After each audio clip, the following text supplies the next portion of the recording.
And that's why I told her that, no, you're not coming in. You stay outside. But no, she just wanted to climb in the window. It's because she was wet and it was raining No, outside? it's probably because she was a cat. Anyway, hello and welcome to Some Do Shed. My name is it's Mr. Grey, and I'm joined by Mr. Red and Mr. Black. Hello. Before we get started with the main feature, we're going to go through the more important stories that we've come across. Basically, in New Zealand, where many important things happen, some guy grew the world's largest potato. How big was this potato? It was gigantic. It was 8 kilograms. Jesus. Like it's a massive potato. Yeah. It's destroyed the old record for largest potato. The old record was about 5 kilos. This one's 8. So I mean, I'm just trying to wrap my head around it. Yeah. There's the picture of the potato. That actually just looks like a tumor. It looks like Elephant Man of potatoes. It doesn't look very appetizing, I guess, but potatoes aren't really meant to be that big. I wouldn't feel comfortable eating that thing. Yeah, they've obviously injected something into it. Yeah. Well, Chernobyl, allegedly. It wasn't a farmer that grew it; it was a gardener. They've got this guy here. He's got yellow cake uranium buried in the back as well. Possibly. I mean, that would certainly explain the size and the shape of it. So basically, what they've been doing is they haven't eaten it. They've been treating it like a small child, but because it doesn't have any arms and legs, they pull it around on a little trolley. There's the proud gardener and his new favourite child on a trolley. I don't think you'd be making a baked potato out of that anyway. It's too big to fit in the oven. That's true. Yeah. You'd have to get a massive oven. Like, I mean, are they talking to it and stuff? Well, I imagine it's just a show for the cameras. Right. Okay. That's they'll probably be turning it into chips later, but yeah. It's getting very worried. Yeah. Well, there you go. Moving on, Mr. Black, what have you found? All right. Jeremy Clarkson sparks outcry after saying Greta Thunberg deserves a smack bottom. Kinky. Yeah, whatever he's into. I mean, she has noddled. Yeah, this comes after the COP26 where she was, blah blah blahing and. I seem to remember from our last episode she was I don't know, was it our last episode? Might have been an episode for that. Yeah, she was long ago. Yes, she was telling people to shove things up their arses. Yeah, Jeremy Clarkson faced a social media backlash. When they say that, they mean a couple of angry people on Twitter. Backlash for saying Greta Thunberg deserves a smack bottom. The TV presenter wrote an eyebrow-raising column for the Sunday Times following her appearance at COP26. He said he does not, quote, get the Thunberg phenomenon, unquote, before accusing her of having no manners. Which, it's true. Kids these days don't have any manners. I think 99% of people don't get the Thunberg phenomenon, although then it's, astroturfed by the media. Mm-hmm. Oh, I don't know. There must be some genuine people out there who think she's brilliant. Yeah, kids in school. Standing up for solidarity and stuff like that. And they need to fix the climate crisis now. Tackle it now. Tackle it now. Yeah, tackle it. Tackle it, full body contact. Tackle it. He said with solidarity. He says, I simply don't get the Thunberg phenomenon. She has no knowledge of how the world works, no matters, and no letters after her name, because instead of going to school, she's been busy sailing around the world so she can be mardy and abusive to grown-ups. One person tweeted, 61-year-old Jeremy Clarkson calling for 18-year-old Greta Thunberg to have her bottom smacked deserves a far more WTAF response than it got. Middle-aged white men using column inches to have pops at a young girl who is concerned about the environment is just effing weird. I think if you've got a column in the Times, you can say whatever you want in that column. I thought that's how it worked, wasn't it? I love the way it just keeps called like a teenage girl. Well, she's an adult. Yeah, she's an adult. And she has put herself as the face and a spokesperson for an activist movement. So exactly, if you don't get, if you're going to do that, expect pushback. Exactly. Another added that Jeremy Clarkson thought it was okay to write that Greta Thunberg needs a smacked bottom, and the Times decided it was okay to publish. I simply cannot fathom. What year have I time travelled back to exactly? And today Jeremy Clarkson said Greta Thunberg needs a smack bottom. Real normal shit. I don't know. I agree. What about you, Mr. Red? What's your news? What's my news? World's ending, I hope. Sadly not. It's the news again. Mine was the biggest fishing shop in the UK. Their website has been hacked. Oh my god. And is it now a fishing shop? Oh, okay, sorry. That doesn't really work when you say it. You're going to need subtitles for that bit. That one had a PH. Was it like fishing emails? Yeah. This This BBC article made the same pun, but I got it because I could see it. Ah, right. You know, I could read it. Yeah. Sorry. Puns aside, as it says here. Yeah, so the website was hacked and it redirected you to an adult website. Oh, Fish Hub? I don't know what adult site it redirected. Sadly, they fixed the problem before I was able to check it out. On top of that, their Twitter account was also compromised. It had references to a porn site and posted contact details for the attacker. The company's brought in a cybersecurity expert to deal with the problem. I'm glad they are, because that's very harrowing. I don't know how we will sleep tonight knowing that. Yeah. So, okay, so what type of website is it anyway? Is it like a website for fishing rods and stuff, or is it like where you buy fish for restaurants? Well, the website was Angling Direct, and I believe... Oh, it's for people who like fishing. Yeah, for like rods. I love the way I just... Bait. Oh, there we go.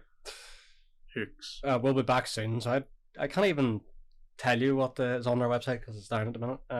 But they have 39 stores, so you can still visit them locally if they're near you. So I assume they just sell fishing rods, nets, big water boots, all that jazz. Did they catch the hackers? No, it's believed to be either teenagers or somewhere outside the realm of these United Kingdoms. The police will have to take a deep dive and find out what's going on there. Yep, that's it. Well, that's fun. What's the shop called? Anglers. Anglers Direct. Angling Direct, sorry. We'll follow this story very closely. That's some dude shit.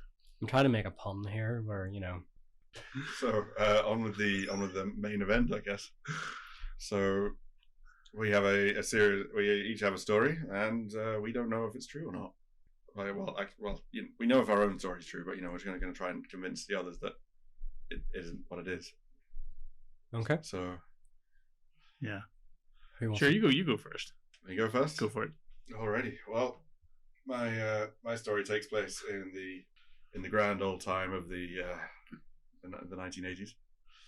Ooh. It's not much of a story really, but there was a time in 1981 when Abba, the pop group, mm-hmm. they sponsored a Formula One team. They're on a comeback now, aren't they, Abba? Yep, that's right. Yeah, they're coming back. They're making you could say a big song and dance about it. Why? Why? They must have run out of money. Oh, they got bored. They're old. All the kids are grown up, left house.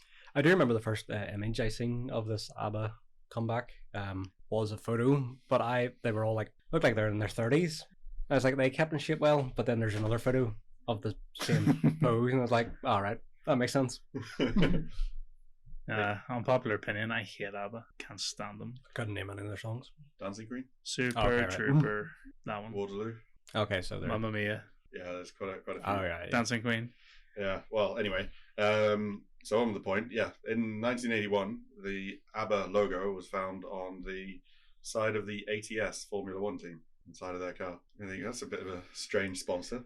Their logo, or just the words ABBA? Oh, it was their logo. I had one of the backwards B's and everything. And the reason why was because the driver, called Slim Borgard, was actually one of the session drummers for Abba. So he was a drummer for Abba, and then he changed careers and became a racing driver. Where's he from? Sweden. I thought that, but I didn't want to assume, Yeah, well, yeah. So racing driver, he was from Sweden, and Abba basically, they were super successful, and they clearly had too much money. They decided to fund his racing career, or at least in Formula One anyway. And Abba appeared on the side of the ATS. See, I kind of believe that part. Like, they would fund it because Abba were basically like pop gods at one point. I don't know why myself, but it's just my own opinion. Right. Is there any more to this? There are more details, but nothing terribly exciting. I can tell you his results. Weren't very good. So it started off in San Marino Grand Prix in 1981. He came 13th, and then he had 3 did not qualifies in a row. Made that 4. Then he came 6th in the British Grand Prix, scored a point. Then he retired. Then he retired again.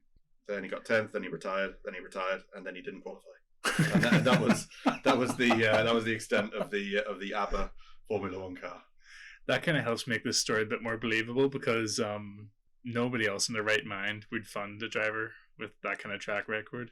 Well, to be fair, I mean, you could say, well, he wasn't a very good driver. But he was actually all right. I mean, after Formula One, he went on to other things. He went on to Le Mans and touring cars. He actually won quite a few different categories.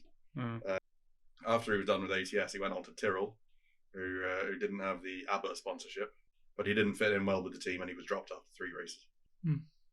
So what are we saying, true or false? So basically, did Abba sponsor a Formula One driver? Sure. And have their logo on the side of a car? Yeah, I can believe that. Especially if it was their former driver. In the 80s too. I mean, like. Yeah, well, I can tell you that it is actually indeed true. There you go. And just for proof, here's a picture of the car. There it is. There's the ATS with Abba written on the side. There you go. When you have that much money, you just want to throw it away. And you just want to throw away your money. You sponsor a driver. Brilliant. Is this around about the time of the Formula One regulation changes? And it put a lot of car companies out of it? Not really. This is the 81, so this was ground effect era. Right. This is when the teams went mad with like underbody aerodynamics, so the cars are getting slucked to the floor. There were big car manufacturers involved. Ford was supplying a lot of engines, and Renault had their own team. Right. And Renault were actually doing really well. They were one of the fastest. Yeah, there were plenty of car companies around that time that were interested. Okay. And I went that far away from getting BMW involved. Very cool. Very cool, Mr. Graham. Very cool. Groovy. I'm just wondering why Elon Musk hasn't. I don't know. Why Maybe doesn't he just throw some money at a motorsport? Yeah. He might actually make a Formula E team. Yeah, that wouldn't surprise me. Because I mean, make more sense. If Tony Stark had a race car, which he did, then I bet you Elon Musk will do it. Because he just seems to do everything Tony Stark does. Well, Tony Stark got it in the Marvel Cinematic Universe. He didn't really have it because he didn't really exist. Oh, yeah, I know. I know what you mean. So, moving on. Who's next? Well, mine is set in. Do you want to guess? World War II. Vietnam. Nope. 1. Nope. Cold War. Civil Nope. War. Nope. Falklands. Nope. War of Independence.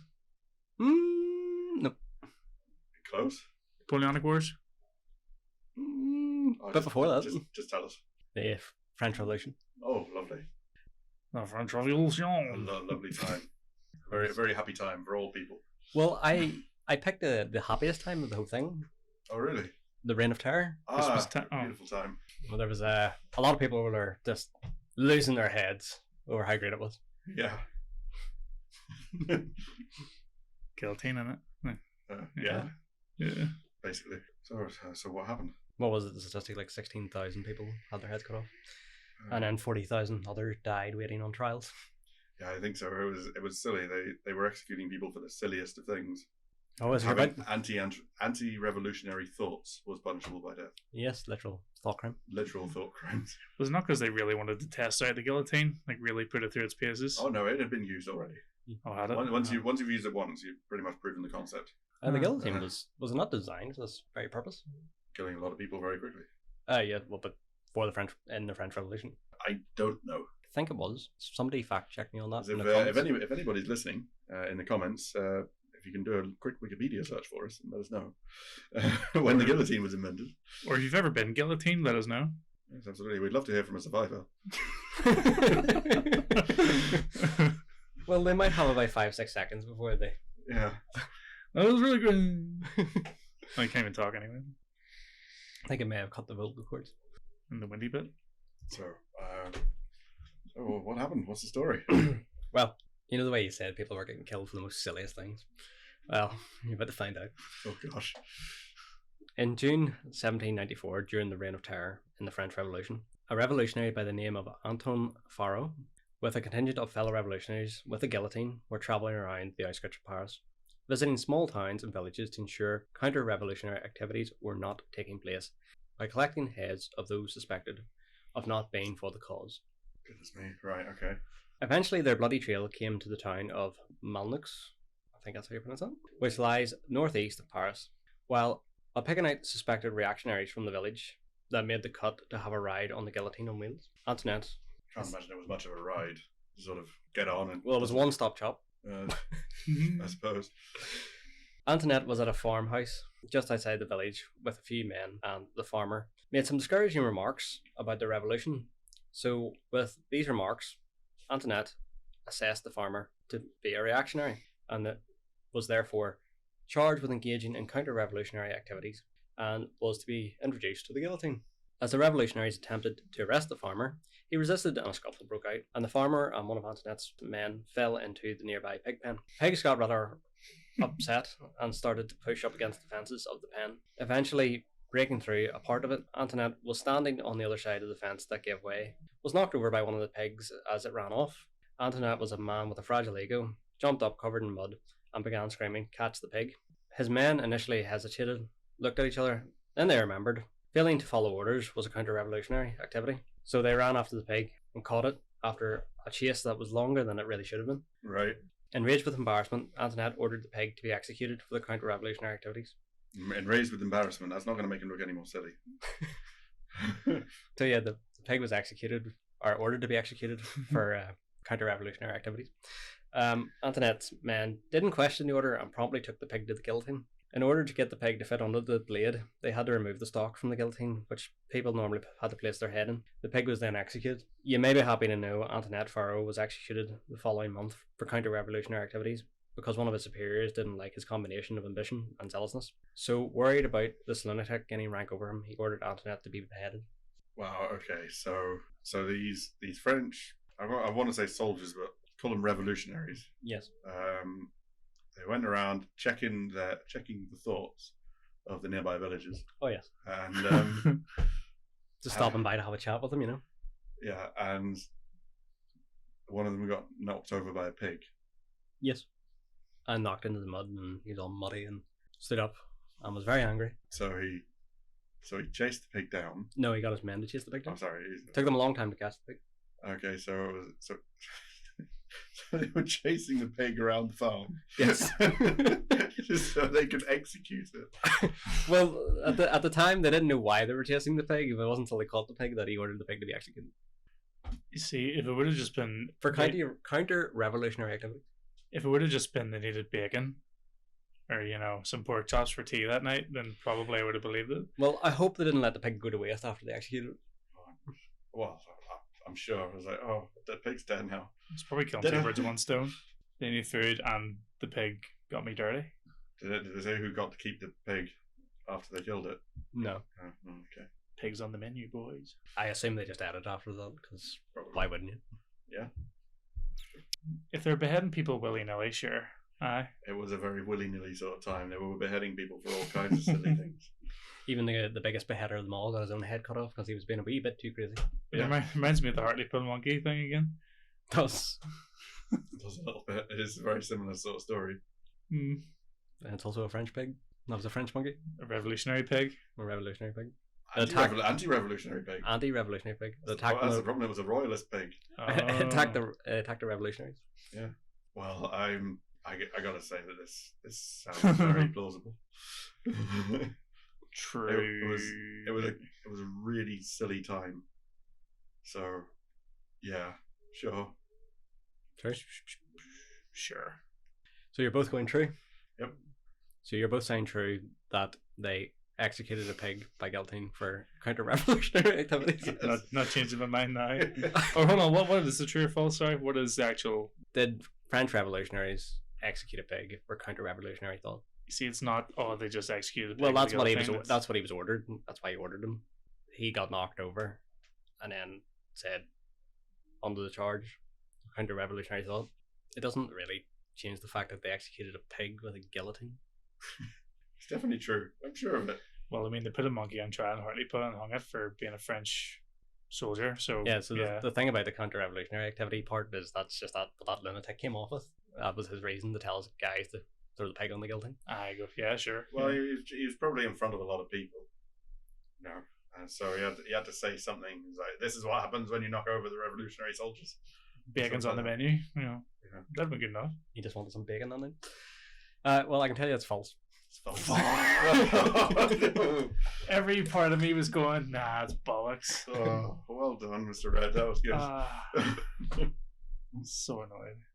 I was so close to changing. I was That's so believable as well. Well, it is believable because they were lunatics during that They time. were mad. Were you inspired by the Hartley Pill monkey by any chance?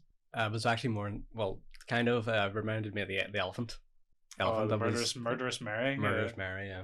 So, Uh, Right, well, but there was a historical principle that they were executing animals. So Mr. Black, what's your right. This story didn't take place during World War One, World War Two, medieval times. This Right. took place last week. Oh, it's not even worth listening to. Is it? wow, this is topical. Yes. True or false? New Zealand Bird of the Year award given to a bat. I'm a little bullet points here. Right. Wait, I've got a few questions. Yeah. Was this the bat that was associated with a unspecified virus? No, And, I think it was clean. Well, I mean, it's just it. You know, it's Well, like it was Bird of the Year. It has to be clean. Well, I was just thinking, it's like, well, the Prime Minister of New Zealand, who's very happy about locking things down and all that, does she just see the bat as a hero? well, no, I think it was just like I don't know. I think it was just like voting for a species, not like a particular this bat. Like it was just those bats. So in it's like a general. public vote. Yeah, well, Right. let's get into it. A New Zealand charity ruffled a few feathers this week after announcing their bird of the year wasn't a bird after all, but rather a long-tailed bat. Every year, Forest and Bird hosts a 2-week-long Bird of the Year competition, which gives the people of New Zealand the option to rank over 200 New Zealand bird species to raise conservation awareness. The campaign is super important because they love all their nature down there. In fact, it is quite a political affair, with the campaign using the same method as the country's electoral system. You know, it's a vote goes to your name and address and everything, and super important, official. Well, I mean, it's one of the most important things in New Zealand. Exactly. As such, the event has a sordid history dealing with voter fraud, database breaches, and accusations of Russian interference. Last year, a hacker gave a spotted kiwi bird 1,500 fake votes, which disqualified it from the competition. I find it hard to believe that 500 people in New Zealand would even vote for this. Right. This year saw no interference or nefarious voting manipulation tactics. However, avian enthusiasts were batting an eye. Yeah, carry on. I lost my place. Batting an eye when the first non-bird contender flew home with the prize. The long-tailed bat won with over 7,000 online votes, helping it become the cream of the flock. Last year's winner and this year's runner-up with over 4,000 votes was the kakapo. If you don't know what a kakapo is, there's a video on YouTube where Stephen Fry watches one shag his cameraman. I see. Not everyone approved of the bat and switch. Twitter... That was one too many, was it, Mr. Red? This is so stupid. Just desperate puns. Twitter users took to the message boards to vent their rage. One user was quoted, "Sorry, but this is the most batty decision ever. Will the coastal flying fish be eligible next year?" Another one says, "Look at all these judgmental people commenting. Clearly the bat identifies as a bird. It's 2021 people." Oh, Next. hold on a minute. Is that an actual comment? Well, that's what we have to figure That's out. have to work out. Next. I believe it. I believe it. Next quote, "Next year I'm going to spend a month on a glider so you can all vote for me as Bird of the Year." Another guy says, "Recount." Another guy says, "This is a travesty." So hold on. Can we just get the nature of this competition ready? Are they literally voting for the species?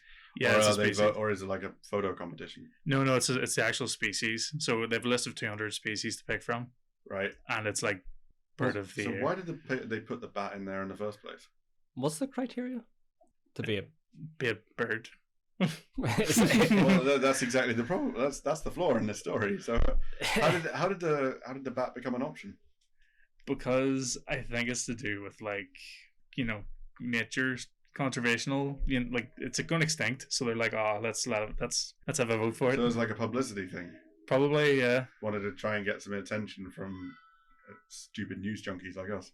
Probably, but I think it's mainly like, "Oh, this is going extinct. Let's raise some awareness for it," kind of thing. So that's just included in the competition. A bit like Australia in Eurovision.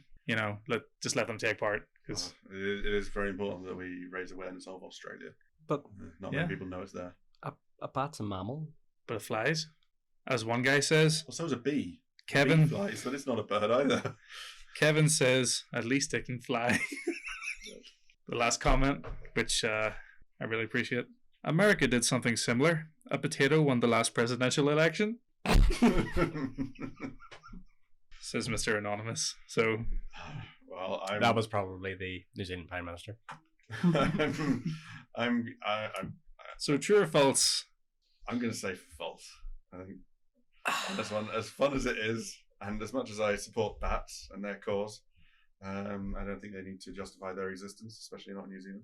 I don't But it's, understand. it's going extinct. I don't understand how it was just a publicity stunt. Then obviously to raise awareness for the bats because it's not a bird. Also, as well, the kakapo is a lot like a chicken in that it kind of is more of a land animal than a bird because it can't fly too well. It is a bird, but it doesn't really. Well, being able to fly isn't criteria for being a bird. I mean, penguins and ostriches can't fly, but they're still birds. Yeah, at least they have beaks, True. lay eggs. So, Mr. Red, what do you think? It is 2021 after all, as that commenter said. So I'm gonna say true. I'm going to say false. But is the comment true? Or did I make all those comments up? It wouldn't surprise me if somebody said that. I'm going to say false. I think ornithologists take what they do very seriously, and they wouldn't put a bat in their in a important poll of the year. So I'm going to say false. It is the Forest and Bird Association that did the 2-week-long election. Okay. Bats live in the forest. So Do you get it mailed? Like, do you get the vote mailed to your house, or does it come via email, or does? I think do it's it online email, but it's poll? like registered. Like you have to register to do it. So it's a secure way of voting. Then Yep. should definitely roll that out for elections. And they were certain there was no fraud this year whatsoever. Oh, well, that's the most important thing. Wasn't fortified. I'm actually kind of split on this one because Well, in If a it- way it was, because this, I mean, what was it, we call that weird bird? kiwi. It's a little New Zealand bird. Well, the kakapo got 4,000 votes, and the bat got over 7,000 votes. Well, The there most you go. popular species in New Zealand I just can't believe that many in people. history. I just can't believe that many people in New Zealand voted. I mean, I can believe that if a New Zealander saw a bat in this list, they would vote for it. Because they got that kind of silly sense of humor. It's kind of like whenever Mountain Dew give people the choice to nominate their favorite names. And, like Concussion Granny was like the third one. Well, it was like that boat. Bodie Yeah, McBoatface. Yeah, They decided to actually call the David Attenborough, didn't they? yeah, something like that. But I think they had a little like an underwater drone. They called that Bodie McBoatface. All right. Well, if they're being fair to the Yeah, result. Yeah, that was true. it was true. True, yeah. The comment out for me. The comments. Yeah. Okay, well done. Okay, so I got 2 wrong today. Leave it to New Zealand to give Bird of the Year award to a bat. That's batshit crazy. Bat shit The world's gone insane. batty. Well, I think we've collectively knocked this one for 6. It's okay. No, never mind. That didn't work at all. That's a bit of a stretch for a pun, isn't it? Hmm. Well, Well, if anybody has any better puns, please leave them in the comments. I think we batted that one out of the park. Aha! There we go. Goodbye, everybody. Until next time, bye.